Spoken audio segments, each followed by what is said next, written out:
Welcome to Not Your Ordinary Parts, a podcast where we talk about hard things associated with the human experience with the goal of increasing awareness, growth, and healing. You may hear information from professionally licensed therapists, life coaches, healers, doctors, etc. This information is not medical advice or therapy and is not meant to replace actual therapy or instructions given by a doctor or a personal therapist. I'm your host, Jalon Johnson. My guest today is Dr. Sue Morter. Dr. Sue is a New York Times bestselling author, internationally acclaimed speaker, educator, healer, visionary, and one of the most influential voices in the modern conversation surrounding consciousness, embodiment, energy medicine, and human potential. She is the founder and CEO of the Morter Institute of Bioenergetics, creator of the Energy Codes, co-developer of the Bio-Energetic Synchronization Technique, host of the Art of Awakening podcast and Gaia TV's Healing Matrix. And she's a pioneer in bridging the worlds of science, spirituality, and self-healing in a way that is both deeply experiential and profoundly transformative. For more than 40 years, Dr. Sue has devoted her life to helping people awaken beyond survival, beyond limitation, and beyond the conditioned identities that keep themselves disconnected from their own innate power, wholeness, and capacity to heal. Raised in the world of energy medicine, her understanding of healing began long before these conversations became mainstream. And after a profound awakening experience during meditation, her work expanded into something far greater, and what emerged from that experience became the foundation for a body of work centered not simply on healing symptoms, but on awakening into what she describes as the God body. Through her globally taught energy code seminars, LiveAwake programs, JourneyAwake retreats, and BodyAwake Yoga trainings, Dr. Sue teaches people how to work directly with the body's energetic and nervous systems to create transformation from the inside out.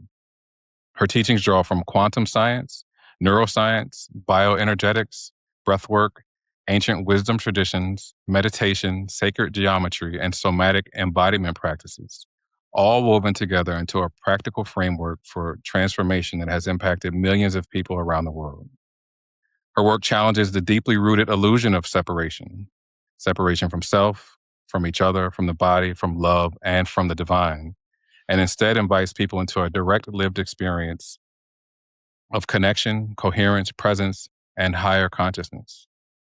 What makes Dr. Sue's work so impactful is that she doesn't merely speak about transcendence or higher consciousness conceptually. She teaches how to access it from within, and her message is rooted in one profound truth, that there is nothing fundamentally broken within us to fix, only aspects of ourselves waiting to be remembered, reconnected, and fully brought back online. Dr. Sue has become a guide for countless people seeking not only healing, but a deeper relationship with themselves, their bodies, their purpose, and the greater intelligence moving through life itself. And she invites us all to stop searching outside ourselves for wholeness and begin awakening to the truth that what we've been seeking has been within us all along. So Dr. Sue, welcome to the show, and thank you so much for being my guest. Oh my goodness, Shalon. Did you write that? That was amazing. Thank you. It's like my whole world right there in a few paragraphs. And it's my joy to be here and to share with everyone that we are truly what we've been seeking. And there is nothing missing, nothing broken, nothing wrong. It's simply a matter of utilizing our faculties properly so that we can translate the energies that we are comprised of in such a way that we feel grounded and integrated and present and capable and alive and free. And we simply weren't raised to develop a sensitivity in that way. And so we don't have that access until we do, until we decide and we surrender and we drop in and we have some solid instruction on how to do that. We, of course, are capable of activating those faculties in new ways and living a different life. Thank you so much for sharing. And I did give a brief introduction and a couple of paragraphs about you, but so that the audience can get to know you a little bit better, would you mind giving us a little bit of background about yourself and how you got to who and where you are today, please?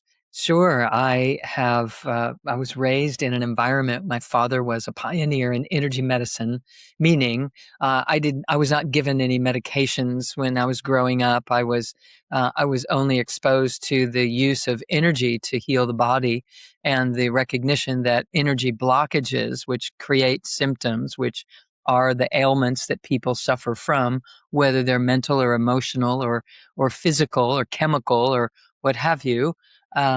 Those are all the result of an energy not flowing the way that it's supposed to in the body. And so that's been my health care. I've never gone to the doctor and taken an antibiotic or gotten a medication, et cetera, for some ailment that I had.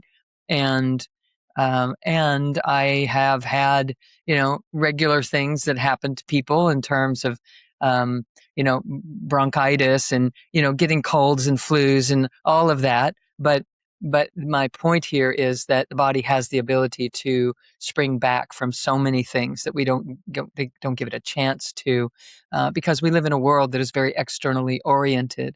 And so I was raised in that environment. So I have a deep appreciation for the body's wholeness and its ability to self-heal and self-regulate and so on. So when regular concerns rise or trending concerns rise, like the current one is a dysregulation of the nervous system, I want to reassure people that your system has the ability to be self-regulating. It's built to correct itself. And the only reason that it wouldn't do that is if we keep doing things and using our faculties in a way that do recreate that dysregulation, even if we're trying to do all the things that you're supposed to do to bring it back into balance.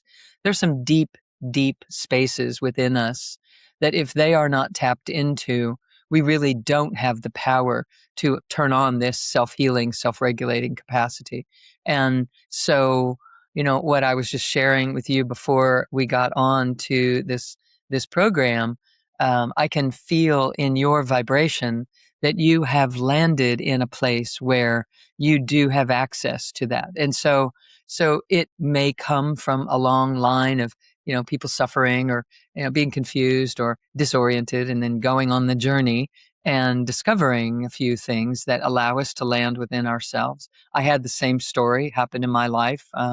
Many things, the abuse, the abandonment, those kinds of things that plague our humanity existed in my life too, alongside of a lot of love and support and joy. So it was sort of buried and sort of insidious. And because of that, it actually took me a longer time to figure out that, hey, some of that stuff was actually bullying. And some of that stuff was, that I experienced was actually quite unkind, even though it was wrapped in or enmeshed in a lot of other really wonderful stuff. And so I know that people have, these issues that are possibly unresolved within their systems. And I know that resolving them is our true nature. We are capable, not only capable, we are meant to do so.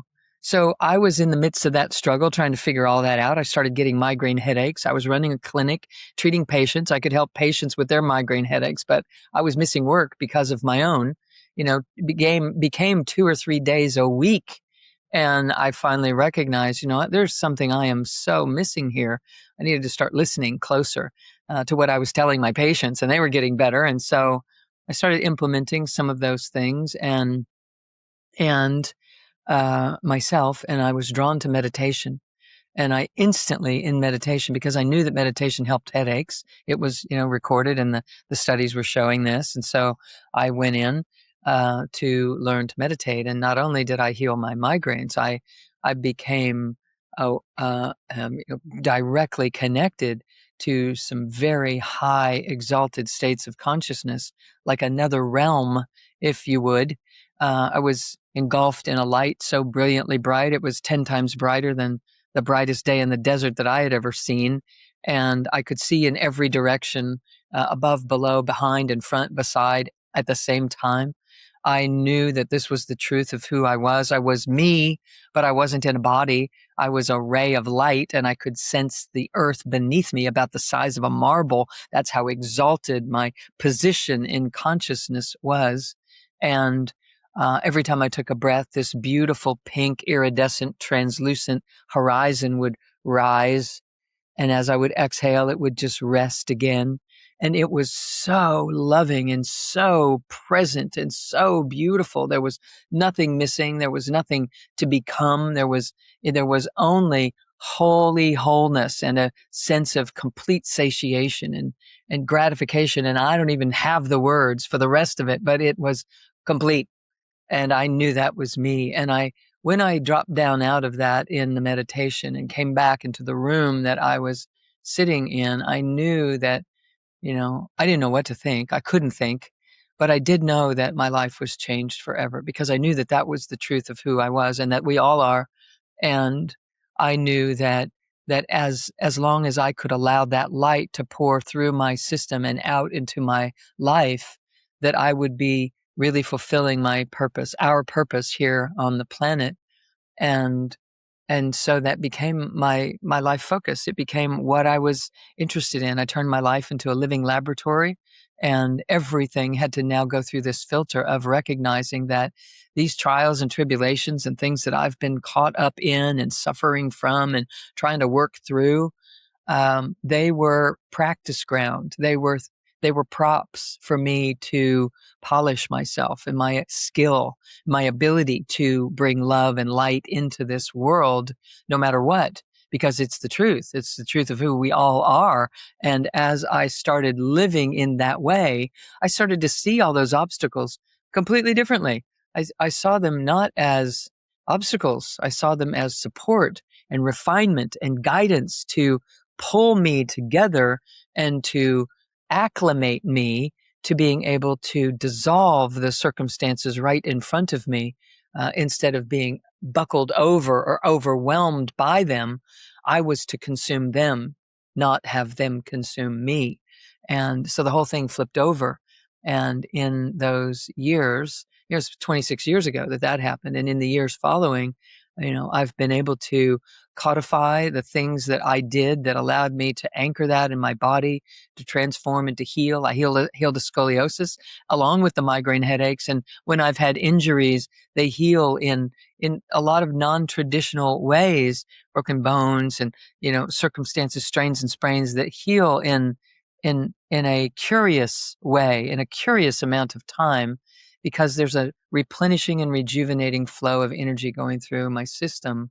And my job is to keep that flowing without interrupting it. And that's all of our jobs, is to learn about that and to learn how to do that and to recognize it. When we do, we're living in heaven earth instead of waiting for that kind of, you know, glorious experience to be sometime in the hereafter. It's intended to be here now. So I'll stop there and see where you want to go. But that's a big, long answer. All my answers won't be that long, but I was just trying to really wrap my arms around everyone that's here and allow people to recognize that we know at our deepest level, we do know the truth.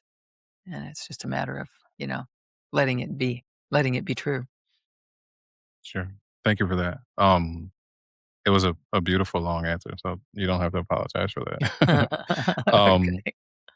I do want to backtrack a bit because something that I like to do, along with allowing for my listeners to know who the person that's being interviewed is and what they do, is how they got to where they are. Mm. And so I think anyone listening would know right now that there's no doubt that you're highly qualified to be speaking on the things that you're speaking on, just because of the way that you're able to what's the word I'm looking for? At any rate, you can tell you know what you're talking about. It's not hard to know. Mm. And you can also tell that your experiences were deeply personal, deeply connected, and they have a divinity to them that is just a felt sense of knowing. You can't question it. And if you do, it's because you maybe have not had that experience yourself, and that's okay. But I want to go back a bit and talk about who Sue Morter was before the energy codes, before the books, before Gaia, even before the awakening language. Mm. Um, did you always have this felt sense of inner knowing, or was that something that kind of happened later? Yeah, great question. In the beginning, early, I didn't. I was just trying to, figure it out how to be here like everyone else. In my, I'm 2, I'm 4, I'm 6, years old, super shy, super freaked out, didn't want an adult to talk to me, would rather cry than be exposed in any way, hid in my room almost all the time, slept in my closet on the floor. Literally, it was like, terrible. Life was traumatic for me. And then when I started going to school, I found that kids would gather around me. That I can remember sitting on the bus, and the kids in front of me would turn around and talk to me, and kids across the aisle and kids behind me, and they'd be asking questions. Like, they'd be asking me questions about their life, or about I'm in first grade and third grade and fourth grade, and and I have these memories of that. And so there was some level of some wisdom that was birthing itself in some way. But I was also overriding that with my nervousness, my shyness, my tendency to withdraw. And so I pushed myself to try to, achieve and accomplish so that I would feel more confident, more comfortable. And so I pushed myself to get great grades, and I pushed myself to, to go out and participate in student council, or in the theater, in the drama school, in the classes, in the plays that the school put on, and that kind of stuff. And and but I was in pain on the inside all the time. When I went through professional school, and I was, we were testing for, these people going to school to become doctors, and I'm the one in the library giving them crash courses on how to pass their tests. I'm just like in it all, super immersed in the information and clarifications of things. I was very curious, but I know that there was also a part of me that was doing that in order to feel safe. Like, I could know, if I knew, then I was okay. And and then the headaches, started. So I graduated from school, became a doctor, opened up my clinic, started treating people, working with them, and getting great results with people because of the work that my father had, raised me with, and that he was teaching doctors around the world, and I was traveling with him and listening and learning and co-teaching and that kind of thing. So so the results in my clinic were happening, and it was amazing. And I started getting these headaches. Uh, and I know that I was getting the headaches because I was over trying. I was over giving and overdoing and overperforming, trying to be a good daughter and a good doctor and a good citizen, and all of that, all. And it's very hard to live that way. And that's why people get exhausted, and they get frustrated, and they get afraid, because we're spending more energy than we're really conserving and allowing to be rejuvenated within us. And so that's when, I dropped into meditation as a result, as a resolve, and, boom, the whole world just opened up for me.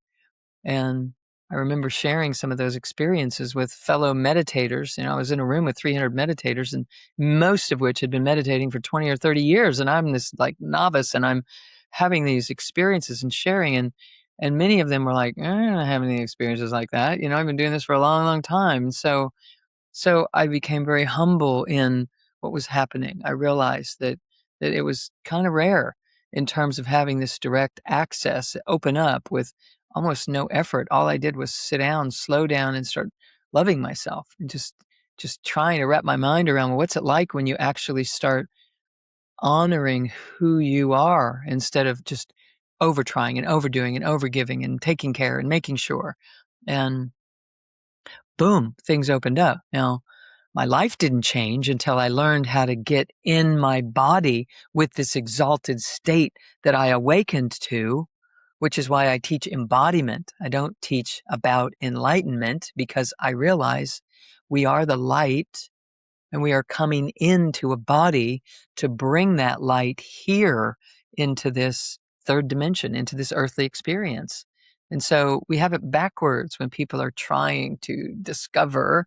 It's is it's so much different when we start recognizing I am the very thing I'm trying to discover. And if I turn the dial on that and see it from that perspective, I can have it sooner, because otherwise I'm chasing something I already am and I'll never find it because it's behind the eyes that are looking out for the answers. And so it's been an amazing journey. It's been, not that it's over. I'm a Mhm. student all the time. I'm always wanting to put the pieces together and find more ways to help people connect the dots and so on. But but to answer your question in short, I was shy, I was intimidated, I was afraid, and doing the best I could to just keep it together. In those early days, right before all these things started happening. Thank you for sharing that. If you had a chance to sit across from little Sue, maybe she's 7, maybe she's 9, and she sees your wall with all your accolades and your education, and that you're a New York Times bestselling author and a world-renowned healer and doctor. What do you think she would say, and what would you want her to know? What she would say, um, I'm envisioning this while you're asking this question. It's bringing tears to my eyes, but I'm envisioning that she would just look at me without words, with a deep knowing that the through line was meant to be, that what happened between her age and my age was all part of a perfect plan. And it's I kind of what that's just what came, is that there would be a twinkle in both of our eyes, like, wow, got it. And what a blessing, what a crazy blessing that all of it has been. And what I would say to her is, you know, remember this twinkle right now in all the years that are ahead of you to get to this chair that I'm sitting in. Remember that there's a plan, that the whole thing is divinely orchestrated, and it turns out more than okay. Yeah. Mhm. Was there ever any moments throughout the journey where you doubted the process that was happening? Many times, in different ways. Most of the time, I would doubt it when I didn't have the words to articulate what I was knowing, what was rising, because I was surrounded by a lot of really intelligent people, really smart people that were really strong personalities and strong, potent presences. And many of them pretty much thought they had the answers. And and I, being, you know, pretty shy, really. I mean, just I recognize that it's not just shyness, there's a humbleness. There's just and I see it in you. I feel it in you. That's why the moment you started talking, I was like, "Oh, I know this man. We know each other deeply." And and and so when I couldn't find the words quickly enough to pierce through the energetic field that these people who thought they knew, but they didn't know what I knew. They didn't know, even as an adult, when I was having these awakenings, these people around me did not know this world that I had now accessed. And I didn't have any words to point it, or to pierce through the veils, or to dissolve their intense illusion that they were living in. So I would doubt, like, how am I going to do this? How am I losing my mind? First of all, those were some of my first ideas, is like, what is going on? Because everyone around me is thinking quite differently. Everyone around me is behaving as if, getting it while the getting's good, competing and pushing yourself out in front and doing all these things was the way to make it happen, make life happen. And I was seeing that, oh my gosh, no, it isn't. And yet that was the world that I was used to and familiar with. So there I am in this push-pull kind of experience. And and so that that fear or that doubt would be just pulled to the surface. You got to make decisions, Sue. You got to figure it out. Are you going to do what everybody's telling you have to do? Or are you going to have the wherewithal to put your feet down and say, thank you, no, and just let them all rush past you, to this, some finish line, while I'm going to go figure out something else. I didn't even know what it was, but I could feel it. I could feel that there was something more authentic for me to be doing than what all this rush of the crowd of my colleagues were doing, especially when I stepped out of the clinic and started into this world of personal development and, teaching and so on. I had moved from a clinical experience where true blue was the name of the game. You had to get results, you had to be there for patients, and you had to listen carefully and work with them intimately and authentically for them to heal. And now I stepped into a world that was sort of like Hollywood. It was sort of like, oh my gosh, there were people promising documentaries and being in all these programs, and then they would dish you. People would step in front, and it was just like, oh my gosh. And in a world of personal development, it was so confusing to me for the first years, and then I realized, hey, I'm here for a purpose, and I'm going to just plant my feet in sacred soil and start breathing this truth that I've awakened from, into, and finding the words to just kind of go over here and create my own universe and invite people into it. And that's what I did. And now, hundreds of thousands of people later and 140 countries later, I'm having a conversation that I love having and living a life that I truly love living. Uh, and and for these things, invitations to come, to be hosting on TV shows, and and for the books and the writings and the offerings to be embraced by the LA Times, the New York Times, and USA Today, and all that stuff. It's like, that's great too. I got there anyway, but I wasn't begging and borrowing and stealing to make it happen. And Mm-hmm. and so things unfold for us. And I just want to encourage everyone that's here that when you go your own way, you go the way. It's the way. That heart-based, authentic, humble, inner voice way is the only thing that's real. And, ironically, later, people would come around that were, passing me by in those years, circling back around and saying, what are you doing? Because you're the only one that's not sweating it. You're the only one that's like, you're so calm, and you come forward, and your institute is so consistent. And I hear so many great things about the courses that you're teaching. What's happening? And I'm like, same thing that I was doing 20 years ago, as I was starting to put these pieces together. And I just want to encourage people to listen and to feel into what's right for you. And if it feels frightening and intimidating and, like there's no path and you can't find the path, it's because you're carving the path. There isn't one. There isn't one. You're carving it. But as you begin, the momentum of the entire unified field of possibility starts pouring through you and facilitating the process of carving this path, so that you just take one step and it floods through and carries you on this wave of grace that will unfold. And I suspect that the audience that is attracted to this gathering is very aligned with your energy, because it's very specific. And for people to dial into this, I can pretty much know that you get what I'm saying, and that um, putting your focus on trusting that and learning how to build more and more awareness of what's trying to rise up and surface through you um, is exactly what will serve you the most. Putting your attention, keeping your attention there, instead of feeling like you have to just like fight against it or go over here, do it your way. It's like, it doesn't have to be hard. It doesn't have to be hard. I think surrenderance can be brutal until you step into it.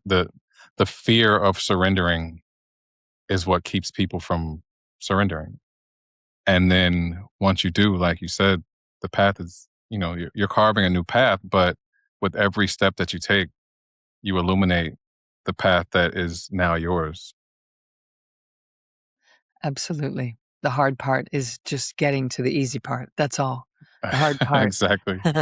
And then it's easy. It's Hmm. graceful, truly, and it's rejuvenating and fulfilling in ways that I never dreamt of. I never thought of. I never set out to go be as fulfilled as I actually am. I didn't even know it existed to ask for it. I didn't even know that. And so, the imagination of that generates the worst case scenarios holds us back for so long, and it's wrong use of our faculties. If we could just flip it over and just become curious instead of dreading, become curious. Instead of resisting, just become curious. So I wonder what it would be like.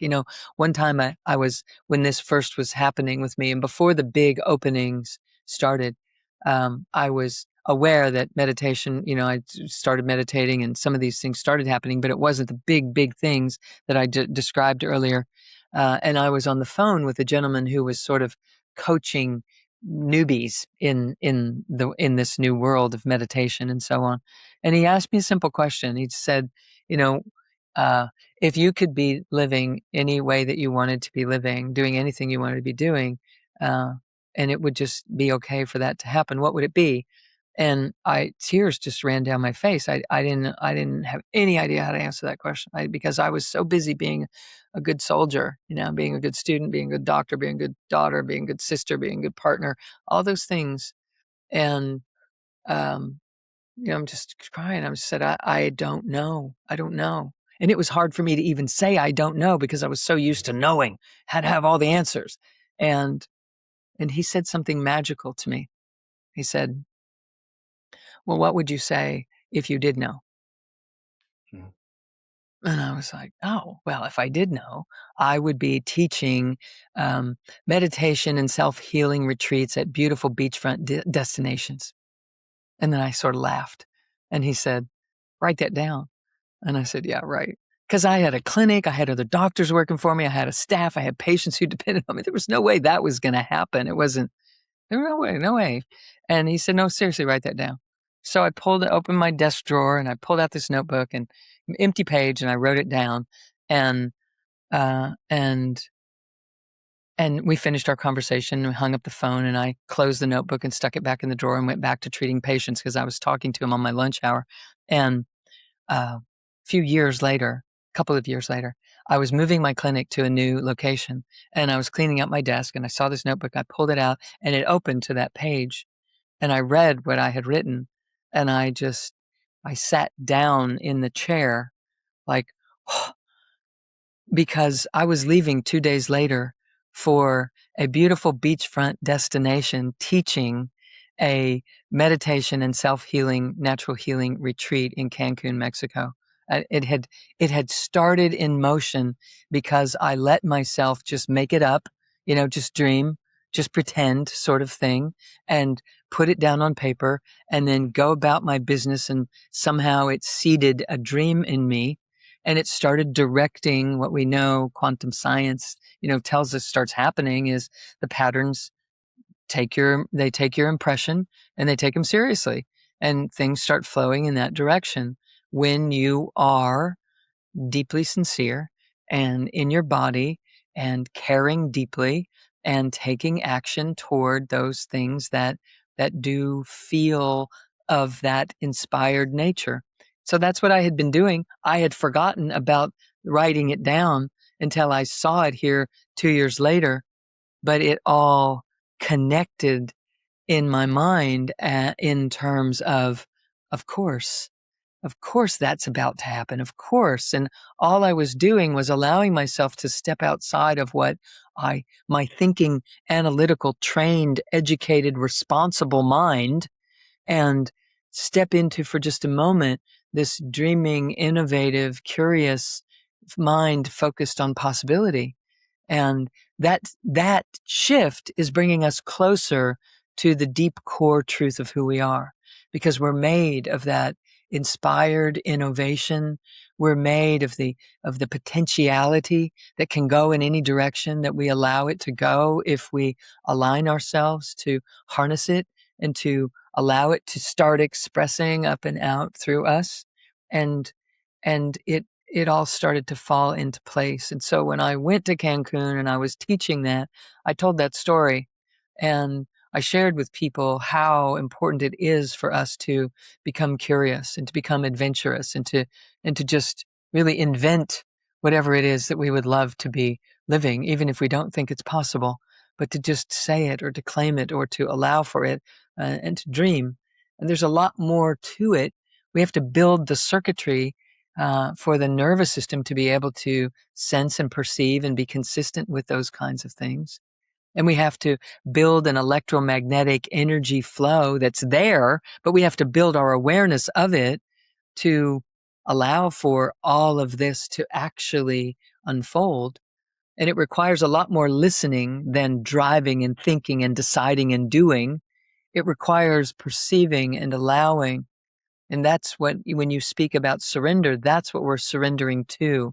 We're surrendering to another version of ourselves that is in touch with this deep core truth at our center, that is pouring in from the unified field through this central channel, what ancient Egyptians called the river of life and ancient Indians called the Sushumna in Eastern India, when they were talking about how to discover the powers of the universe working for you, how to harness and work with and collaborate and shepherd them in a way that allows for our true destiny to unfold. And so that's what my life became. It became about learning how to teach others how to steward that exact truth that's we're made of and that's pouring through us all the time. Thank you for sharing that. There's so many things that you said that just were so rich, and I feel like so many people can hear and relate to. But then there are also, I'm sure, people who may say, "Okay, I hear everything she's saying, but like, how do I get there? Like, what is quantum physics? Or I don't understand the bioenergetics or any of those things."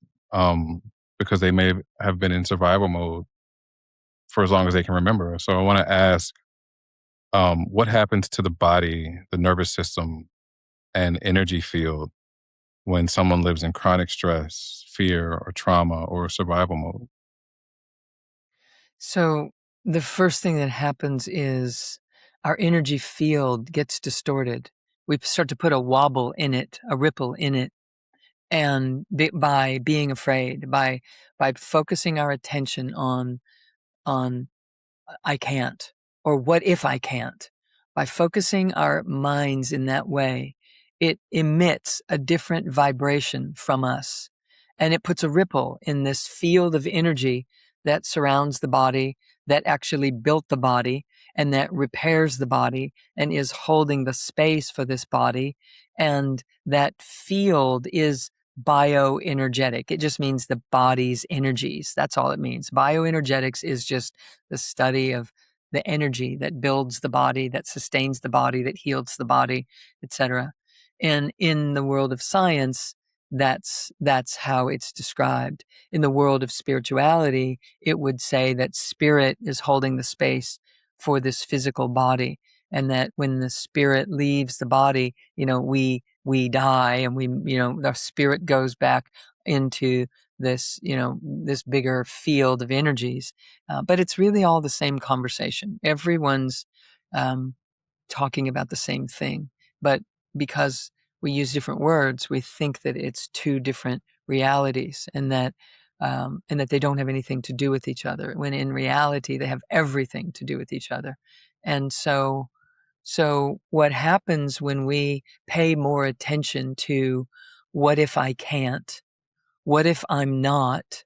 What if it won't, work? Those kinds of directives cause the energy field that is naturally flowing in your favor it causes that energy field to reverse upon itself. It causes it to flow. It's sort of like flowing upstream. It sort of bogs it down because we're just generating a different vibration than the field is by natural design. And we do it to ourselves, but we don't know that that's what we're doing because our parents did that and our teachers did that and their parents and their teachers did that. And everybody's doing that. So it looks like, well, that's life, but it isn't. That's not life. That's suffering. So what happens when that field of energy gets reversed upon itself, it sort of shakes and wobbles and just kind of locks down. It's like you've put the brakes on a train and all these cars are just folding up on themselves because of that resistance. So when that resistance is felt by these little antennas on the surface of the cells of your body, a signal gets sent into the cells that says emergency. And so those cells report that emergency chemistry response into the body. They spread it into the body instantly in the form of hormones and neurotransmitters and all sorts of things. And this travels through the bloodstream. It travels up through the vagus nerve. It travels up into these higher brain centers where we have a control switchboard that's saying, oh my gosh, we've got a lot of messages coming in that there's an emergency at hand. So we're going to give an emergency response back down and confirm this. And we're going to create a physiology in the body with muscle tension and rush all the energies from your digestion into your arms and legs in fight or flight so that you can fight this bear, whatever it is, or run from it and be safe as a survival response.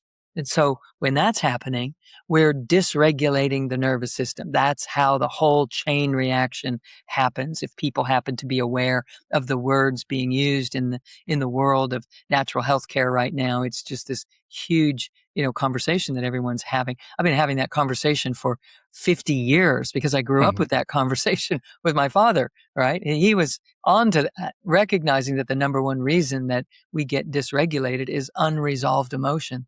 So that bear continues because we never resolve it. We never forgive that situation. We never get over it. We never see the benefit that it gave us. And so we continue to hold it as something negative that never should have happened. And then we're angry about it and we shut down. And that's what makes the energy ripple in the wrong direction. And that sets that whole thing that I just described in motion right there.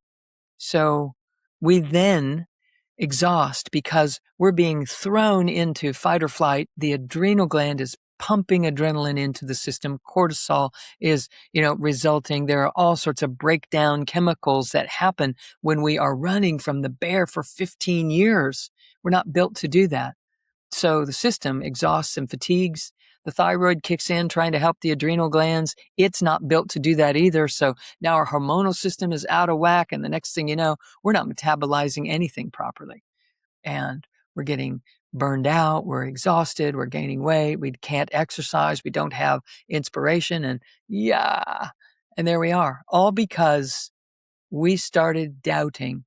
We started deciding we were something other than what we actually are.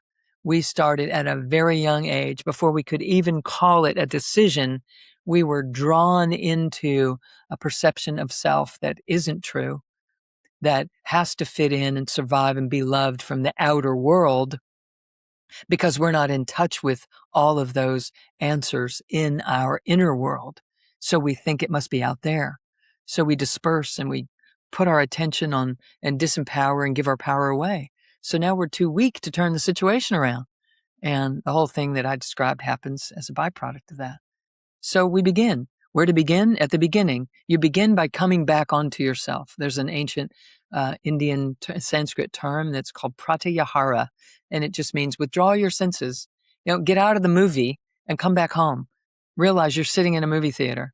So we get so consumed in the movie, we think it's real. Like if you've ever been sitting in a movie theater and you're going like this when they're driving the car and you're putting on the brakes and you're telling them what to say because you've immersed yourself in the movie so much you think it's real. That's exactly what we're doing in this life. We're in a movie and we think it's real. And we could all of a sudden, like we do in the movie theater, look around and realize, oh my gosh, I'm just in a movie. This is okay. I'm just watching something on the screen. When we really delve into the depths of what we're supposed to do with consciousness and development of consciousness and recognizing, how to manage the quantum world and all that, it begins with, hey, first realize you are in a simulation. You are in a movie. And you need to come back onto yourself, recognize that you're sitting in a chair in a movie theater. And so pratyahara means withdraw your senses. Instead of paying attention to everything and everyone and constantly running on what would people think and what should I do and how do I fit in and how do I achieve or accomplish, stop it and come home to yourself.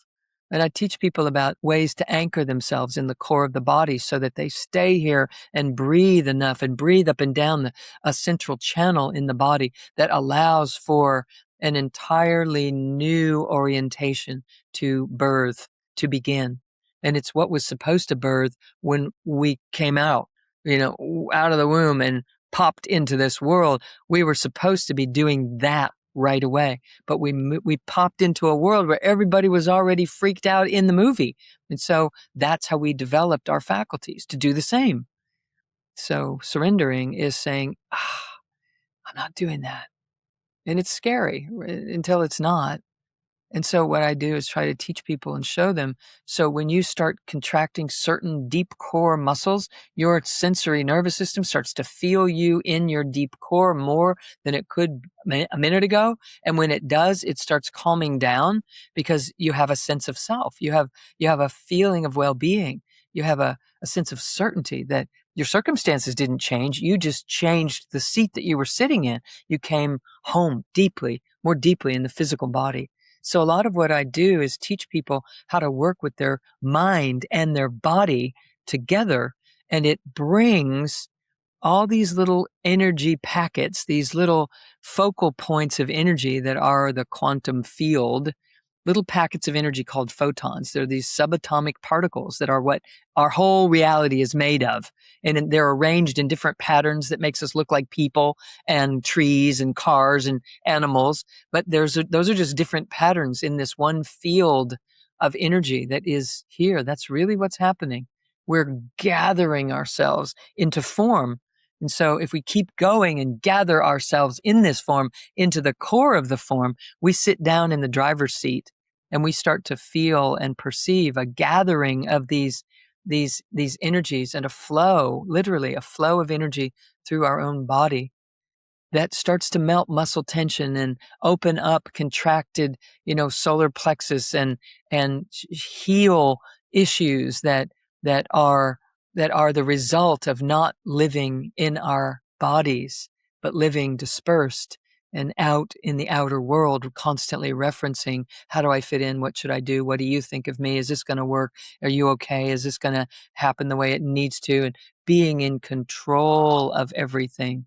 It seems like a safe and smart thing to do, but in the end, it's not, because it exhausts us and we start to break down inside because we're not living deep in our core to the degree that we can do something about keeping those tissues alive and keeping them rejuvenated and engaged. And it's just like any muscle. If you don't go to the gym, if you don't ever work out, if you don't ever, go for a walk, if you don't ever ride a bike or get on a yoga mat, you don't have the muscle tone and the activation of your system in those ways.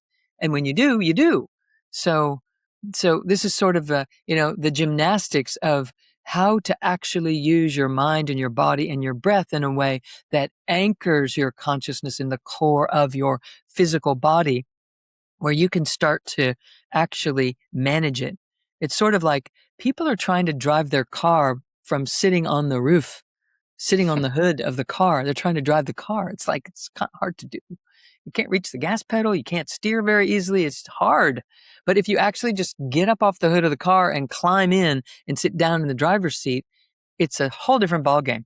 It's literally just like that when we start to learn that there's a difference between living out there, focused out there, and living in here, focused deeply in here, living in here, not just living out here and thinking about in here, but actually coming in here and sitting down. And so I teach people those distinctions and how to do that and how to begin feeling themselves. And we can do some simple practices together here today if we have some minutes to do that, that allow people to start to see the difference, in what I'm talking about. If we've never had some of these experiences, we can crack that door open, very easily. Sure. Thank you for sharing that. I would love to do that. I have a few more questions I want to try and Sure. get in while I still have you. Because I Yeah. know your time is limited. But one thing I wanted to ask is your work sits at a really interesting intersection because you're speaking about consciousness, energy, embodiment, awakening, and spirituality. And for people coming from traditional religious backgrounds or rigid worldviews, those conversations can be unfamiliar. They can be frightening. Um, they can cause a lot of internal tension because it challenges the framework of maybe what they were taught to reject, or if you don't understand something, you may fear it. But at the same time, you're also a doctor who spent decades studying the body, human psychology, human physiology, healing, the nervous system, etc. So I'm curious, how do you personally hold space for people who may feel skeptical, afraid, or even spiritually conflicted by your work? And what do you want them to understand about where your teachings are actually coming from? Beautiful. So, first, I want to say I completely understand what it feels like to cross through a threshold of familiarity into something more, even when you've been taught that what's on the other side of what you know is wrong. A lot of we have a lot of divisiveness inside of religion. There are a lot of religions that say they're the only one, they're the right one. Most of them, in fact, it's the number one reason that we kill each other on this planet is a disagreement about what God is and who has the right avenue into that. And and so, when I started realizing that, I just was like, it doesn't seem right. It doesn't seem that we should fight about something that is true and we should share that and we should allow for greater possibilities. And then when I was in India and I learned about some Hindu traditions, I started to recognize that actually those deities, the gods and goddesses of Hinduism were actually representing aspects of our own physiology, our own divine structure. It was crazy. The stories about these different gods represented different systems in our body and areas in our brain. And I started to realize, wait a second, this is a bridge between science and spirituality. There's something totally different going on. But it started to wake up something in me. So when I would come back into other cultures, I started traveling from one sacred site to another around the world and have spent years visiting them, many, many sites around the world, um, from different religions and sacred temples and you name it, from sacred France and the south of France where Mary Magdalene went after the crucifixion, to sacred Ireland and to Machu Picchu into ancient Egypt and all across India and Chile and Easter Island, and working with so many different orientations of spirituality and traditional religion. I started to see there were common denominators. There was a common ground in them if we looked deeply enough. And I started paying attention to that. And so what happened for me was I realized that we're all encoded. We've been trained and we've trained our systems to think in specific ways. And what matters most to me with the work that I am offering is that whatever someone believes or feels most comfortable with, that they benefit the most from that belief, that they actually embody those truths in a way that heals them and that allows them to see and to feel more embracing and more solid and more capable of reaching across the line or the boundary that defines a particular orientation or religious training or what have you, and make room for each other to find our own way into an awakened and embodied version of that. And I have seen that if you look deeply enough, there are efforts to provide a similar truth in the many religions that I have been exposed to, that there is ultimately a direct connection to source. And yet there are many applications of those traditions that hold source as separate from us, and that we have to earn our way into that space or that embrace. And what I realized, for instance, I was raised believing that there's a judging God that is going to determine if you make it into heaven or not. And I have come to know that God is neutral, that God is not a person that has a personality, that has an attitude, that God is a presence that is ever present, ever loving, an infinite possibility. And in the words of quantum science, it's the unified field. And in the words of spirituality, it's pure spirit, pure conscious spirit. And in the words of quantum science, it's described as, the consciousness that is between all the particles, that which allows a divine design to incarnate, to even come here into form. And so if we make way for all of the different ways of describing it, it becomes a both and. That, yes, judgment keeps you out of heaven's gate, but it's your own judgment. When we judge, we don't vibrate at the frequency of infinite possibilities.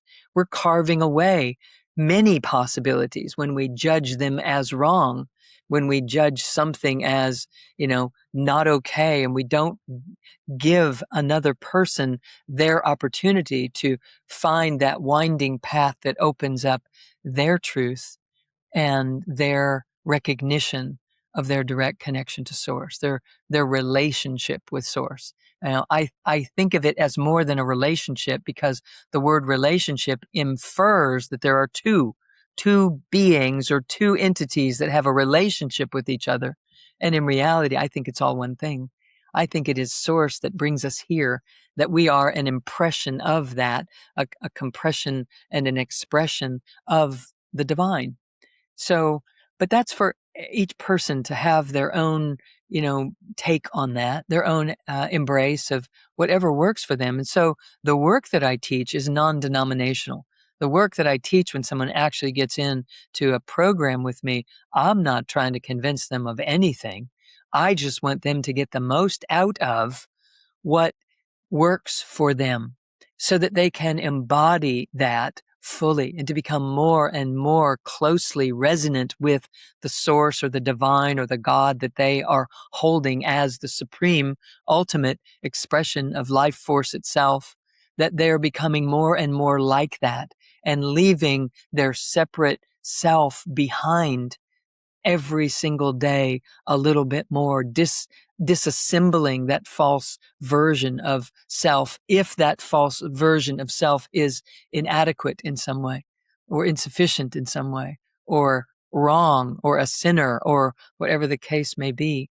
I think that the words of the church that I was raised in were actually speaking to the protective personality. The words were speaking to the ego, not the soulful self.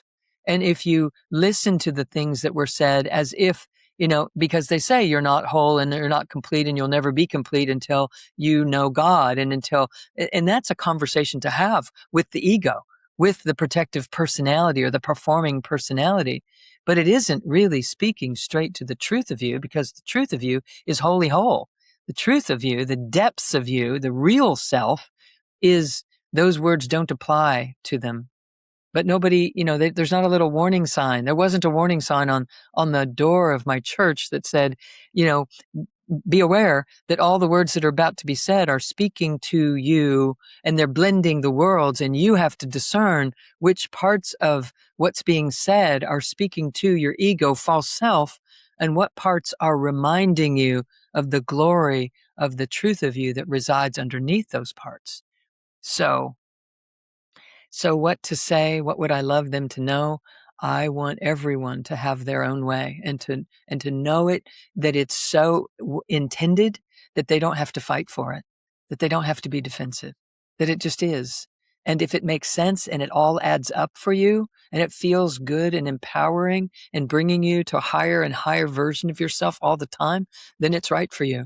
And what I'm teaching then would be how to take that and turn it into a healing presence in your body, so that your back pain and your digestive problems and your relationship problems and your financial issues and your wrestle with time and all of the all that we suffer from actually starts to dissolve because you have so much faith in whatever it is that you have faith in.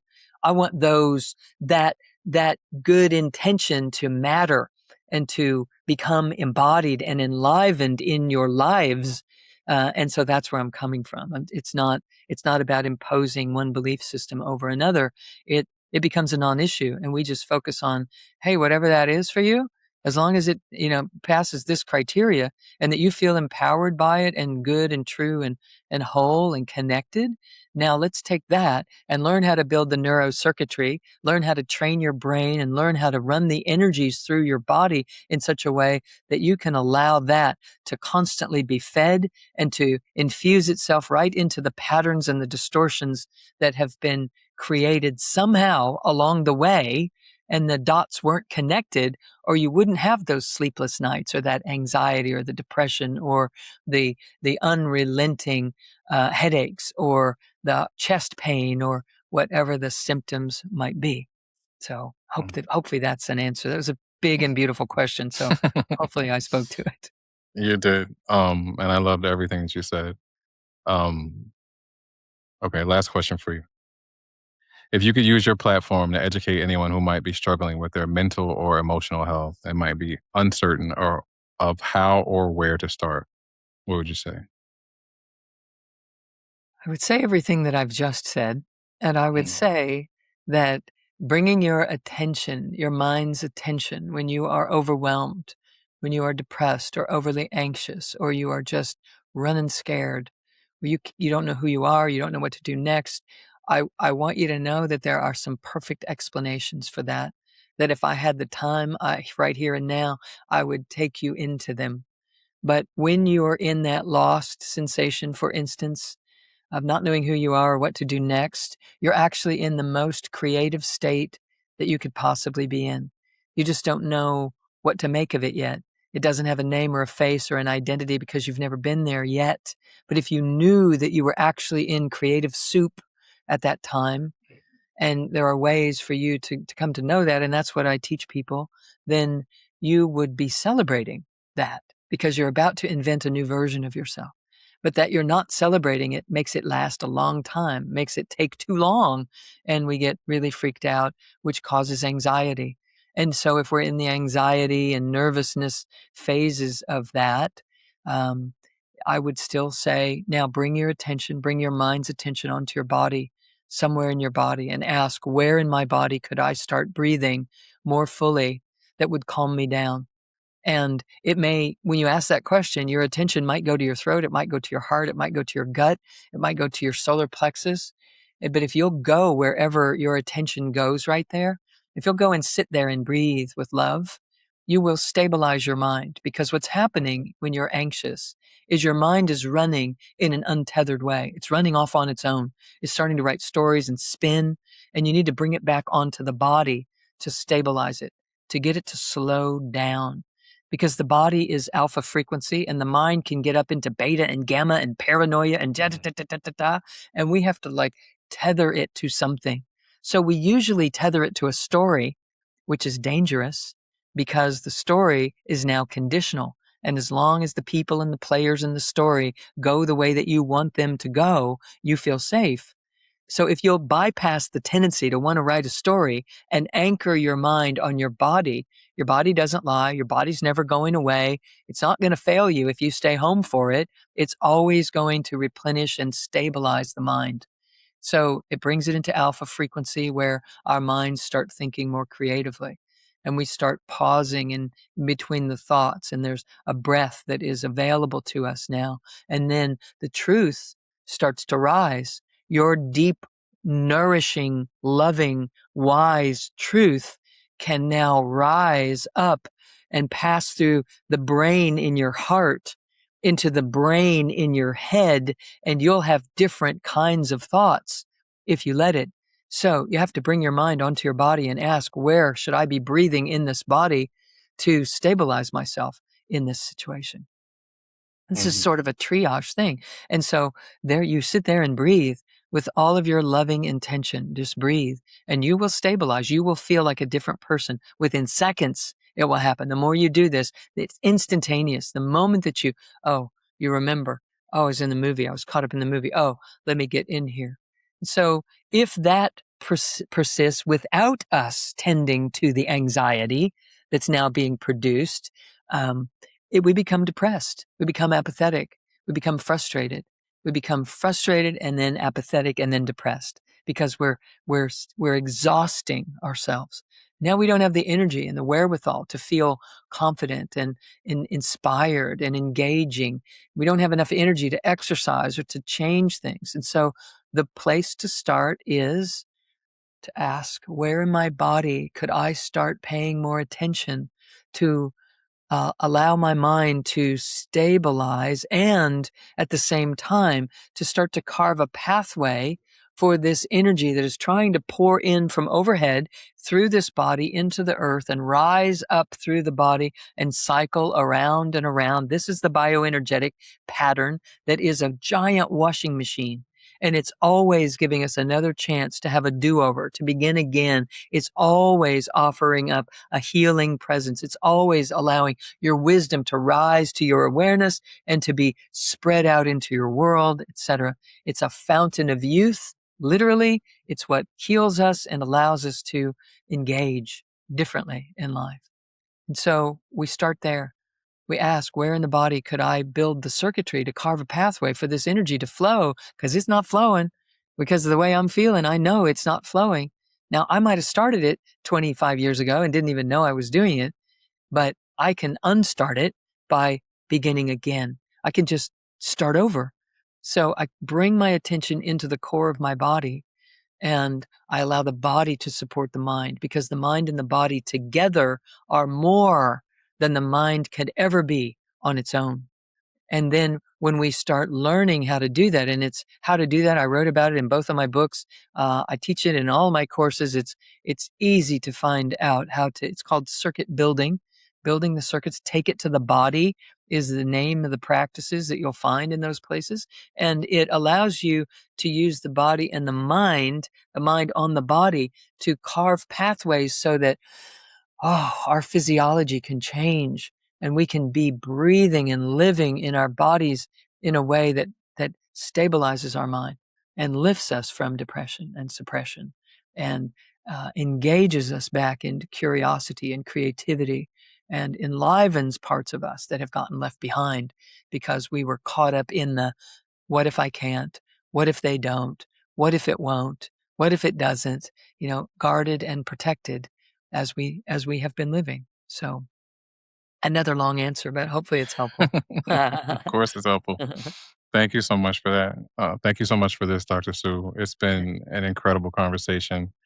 I'm so grateful for your time. I'm so grateful for the work that you've done, the fact that you're willing to share it on a global scale, and invite so many people into an opportunity to get out of the movie and to be fully embodied and to feel the deep presence of what it's like to get to a place of wholeness. It's my honor, my pleasure. Thank you so much for what you're doing to bring everyone together and to be in this setting, and the essence that you set up, the energy that you set up is exactly what I would love the world to know. So thank you for what you're doing to make it so. I appreciate that. If people want to find you online or on social media, where can they find you? Pretty easy to find. Dr. Sue Morter. That's DrSueMorter.com is our website. We have lots of information there about courses that I teach and so forth. And also we're on social media and YouTube channel and all of those things as well. So the book Anatomy of Awakening and the Energy Codes, those two books are available where books are sold on Amazon or Barnes and Noble or all those, places that people go to purchase such things. There's an audio version of both of them, and also the imprint, version as well. So I'm here in whatever way. We have a team of people at our institute that are standing by to answer questions and help guide you for where to begin or what to do, and all those sorts of things that are important in an immediate introduction. So happy to be of service. Good, great. Well, again, Dr. Sue, thank you so much for your time. Thank you for this. Thank you for sharing. Thank you for who you are. Thank you for what you do. And thank you for how you do it. Mm, thank you. My pleasure. Thank you for having me.